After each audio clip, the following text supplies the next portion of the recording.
This morning, we set the store for partnerships by looking at the approach from government. But of course, when it comes down to innovation, procurement and delivery of our capabilities, industry is absolutely key, which is the focus between now and lunch. And to really set the scene, we could not ask for a better keynote speaker. I think many of you know Air Marshal Sir Stuart Arthur, 35 years of service to the Royal Air Force, former Deputy Commander Operations, and also Director of BAE Systems, an honorary professor in the University of Nottingham. So, Stuart, over to you. Thank you very much for giving us your time. Great, thank you, Anu. I arrived this morning and I met Gaz Littlechild. I don't know if you know Gaz. And he said three things: who, why, and what. You know, Stuart Arthur, why are you coming to speak at this space conference? And what is it you're going to talk to? And up until the sessions this morning, I did wonder a wee bit about that, about where could I add value? Because, you know, there's a lot about space that I do not understand. But actually, there's a lot about the issues that have already been raised that I do have a bit of a perspective. I could have said, why am I here? Because Flight Attendant Ashley Harris told me to. Or I could be here because of General Tedman and what he says and how he says it, and some really interesting things that I've been reading about uniqueness of space and about some of the challenges. And I really couldn't pass up the opportunity to offer my own view. The scope of what I'm going to talk about is on the right-hand side.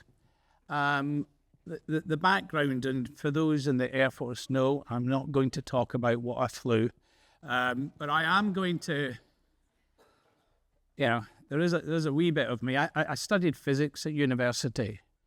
I became a pilot in the Air Force.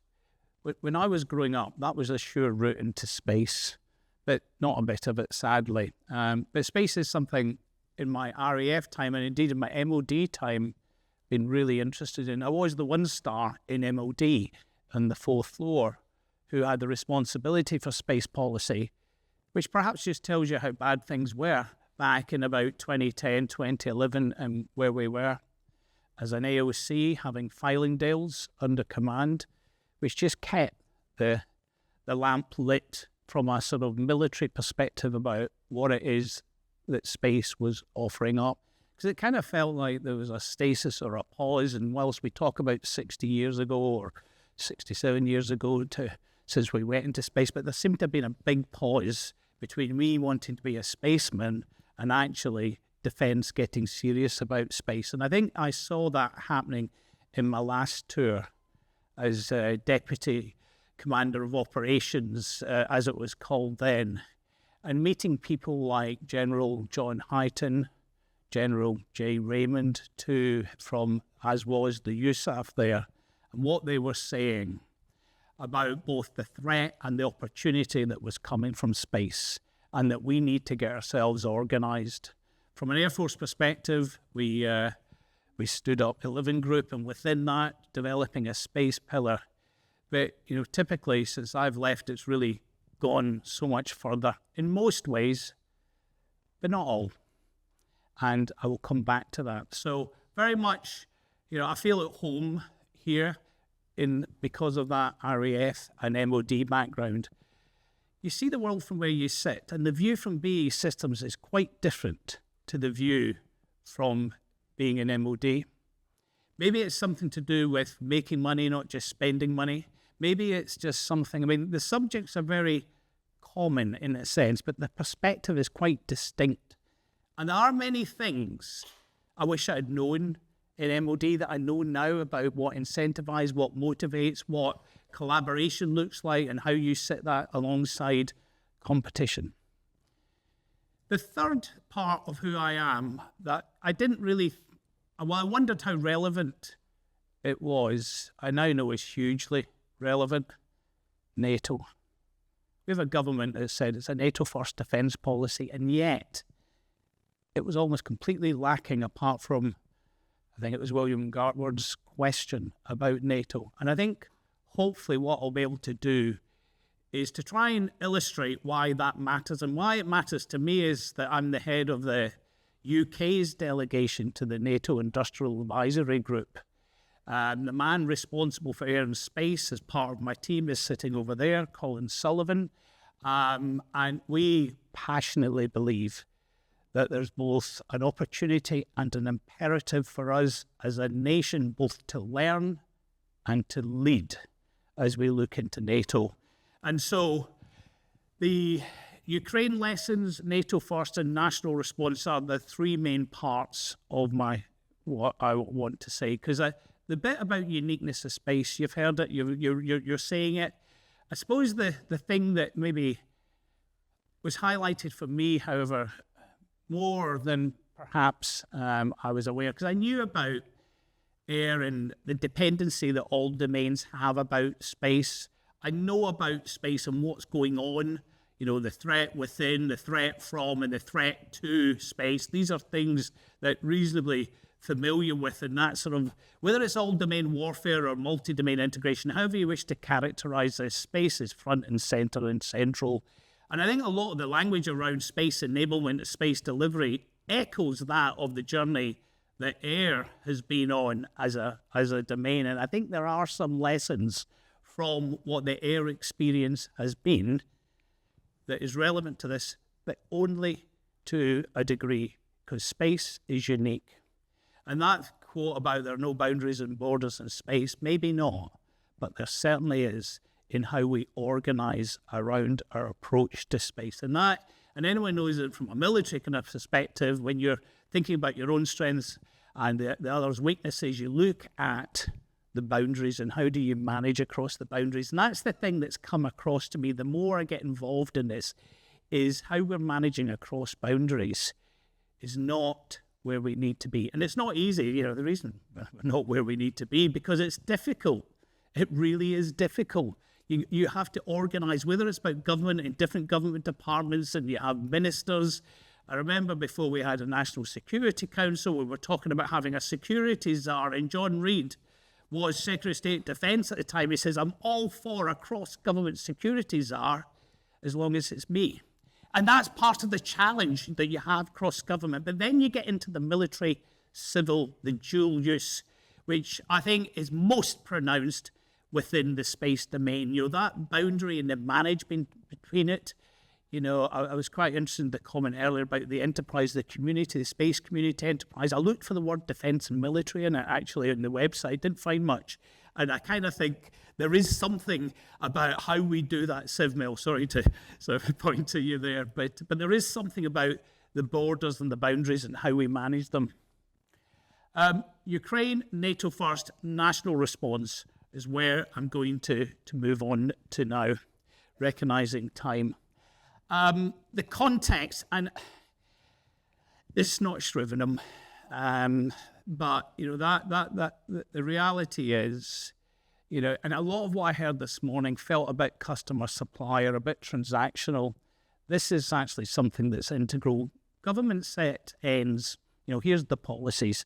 The ways and the means are what I would say, and particularly in my world, is what industry and the armed forces can do together. That's where cleverness can occur.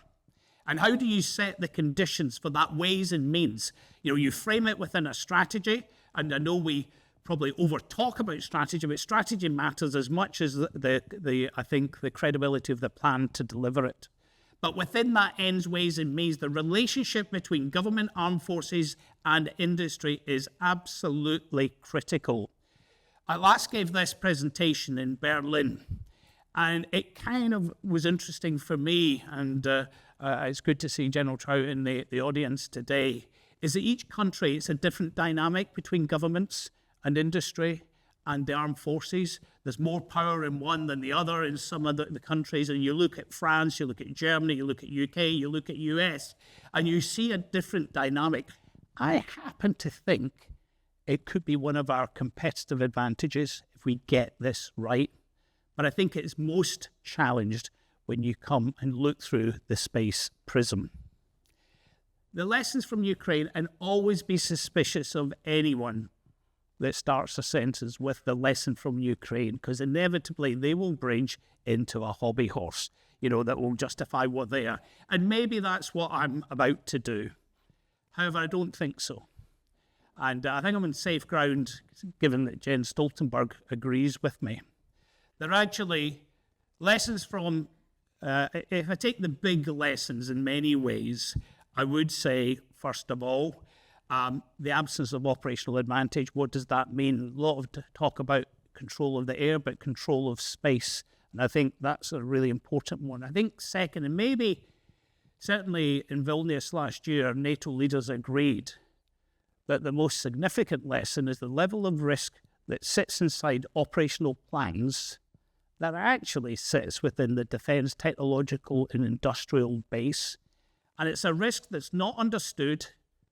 It's a risk that is not transparent, and it's a risk that's not mitigated. And it's more than stockpiles and supply chain resilience and production capacity, albeit that they are part of it. But I think as you look into space, and it is fascinating, this space experience from Ukraine, and I think, and I'm sure, General, that you have spent many hours with many people talking about what the lesson is from Starlink and SpaceX and commercial space. And as an actor, I mean, it is, I'm sure the Staff College guys, as they look at the Elon Musk role and about the nature of non-state and how it all kind of comes together, I'm sure that is something that, there is still a lot to draw from. And then, of course, that need for rapid innovation. We saw it in the Falklands. You could say, for those that are in Afghanistan and the response to the IED, that ability to sort of match the sort of technological opportunities with the military application and doing it at pace and speed, and what's the mechanism around it. We talked previously about UORs and UCRs and things like that. So what is the route? And space, above all domains, I think about this mixed community to come together to really understand the problem set, to try and have a link between those who have got needs and requirements and those who have got solutions. That quote is down the bottom there. There is an inverse, which is there is no industry without defence, of course. And, I think this is a two-way street, a point that was made earlier, but that's Jens Stoltenberg. Because that sense about deterrence and industrial deterrence is a really key point. It isn't just about who's bigger than who. It's about politics, about economy, and it is about industry. If it's a war of the warehouses, as some characterise it, then actually the resilience and the capacity of your industry is absolutely key. And this year at the NATO summit in Washington, and it was good to see our government there in force, PM, Foreign Secretary, Secretary of State for Defence, Minister for Europe, all there, a matter of days after the election, with a NATO-first defence policy. We need to be paying attention. And NATO is, because I worry perhaps that there may be some that are missing the pace of what's going on in NATO. And some of it's GCSE, I will accept that, but there is intent behind it. If you look at it's only 2019 where NATO said, we've got a domain, we'll call it a domain. Then 22 in Madrid, we talked about Article 5. And actually events in space, from space to space, they could be grounds for the invocation of Article 5. And if one thinks about the challenges and the attribution and where in the world could this come from, this is why the Indo-Pacific and China in particular was particularly a key part of what NATO is about. And then you look at, and I'll talk a little bit about SpaceNet in a minute, about as a community, and I think there's a relationship between communities that perhaps that illustrates. This is an advert, and it's, you get the slides and you can take it away, but I do think one of the things they said in Washington, and indeed they said at Vilnius, we need a systemic relationship between governments, armed forces, and industry. And not just in space, but in the UK, I would not describe it as systemic. There are receptions with champagnes with CEOs, which doesn't mark systemic. PFT 10, PFT 11, perhaps from a UK perspective, illustrated some of the challenge about How do you make it systemic? I would say NATO are doing a little bit better at the systemic part of it, partly through the NATO Industrial Advisory Group, but also through this thing known as SpaceNet, which is just a community.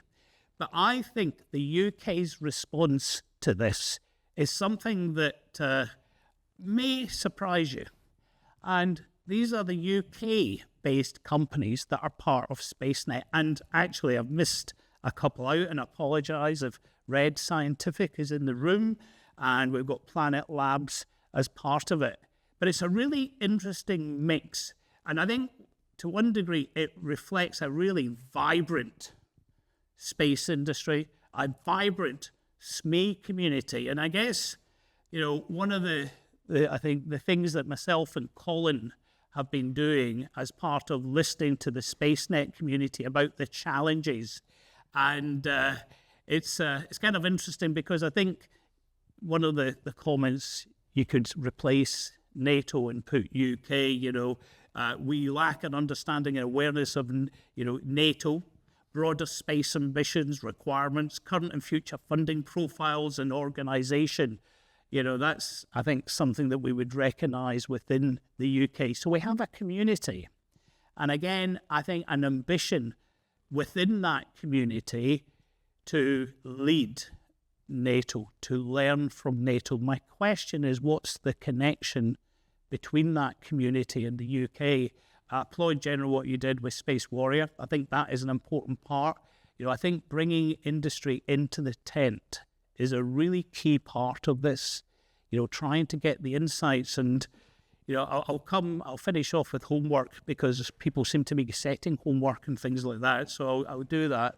I am from BAE Systems, and I'm just putting this up because this is one of the things that I do that I'm very pleased with. It's a thing called Odyssey, which is a single synthetic environment, but that's not the point. The point is the mixture of players that are in there.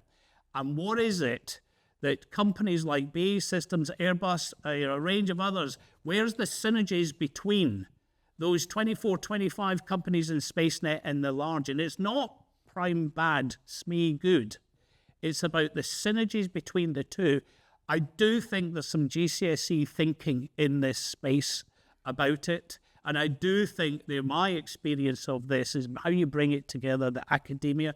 There's a little bit, some of you will remember Nightworks and a safe space that we used to be able to play and experiment together, whether it's academia, policymakers, warfighters, scientists, technologists, industrialists. How do we create a safe space for that to happen? Space Warrior is one small part, but there's much more to be done there. And I think that's what I'm trying to do. And I see the benefits from it from Odyssey.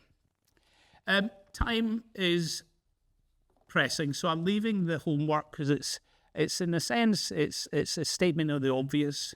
But I just a few points.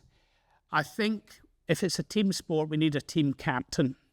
And I'm not sure I've heard a team captain. I haven't heard. And I'm a bit surprised because I thought I'd hear about the National Space Council. I don't quite know why I haven't heard about this. I said earlier we've made some great steps forward and perhaps some step back. And I think about what Harv Smith was doing in town about that Cross Whitehall. I, from my very ill-informed position, would opine that was a step backward. I know we have a one-star lead in town, but I think that Cross-Whitehall dynamic, that Cross-Whitehall relationship, the coherence and a common plan. We have heard a lot about roadmaps. Well, we've got to build a roadmap together. And I think that starts with the cross-government. And I'm not sure I did hear one government earlier. Josh Broome came out with some really powerful reasons why, particularly with this government, why economic growth in space is a real key driver on this. The Team UK, I think I'll move on. Sovereignty, freedom of action. This is where I do see a lot of parallels with the combat air strategy in terms of what we want to do in space. That kind of sense of what's the capability the military need? What are the sovereign capabilities? What do we need to keep within our own decision-making? Where are we happy to be dependent on others?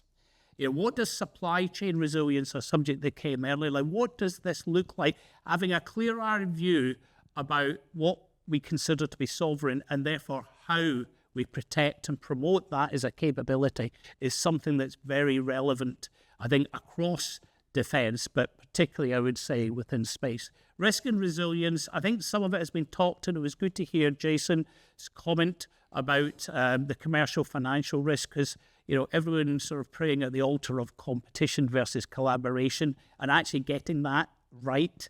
There is an element where even in uniform, I think there is a suspicion about industry, and some of that is well-founded, but you've got to create, I think, an environment where you can move beyond that, because I think there's collaboration. There are solutions out there that, if you connect your need requirement with those who can help you the solution, I think it's a win-win situation.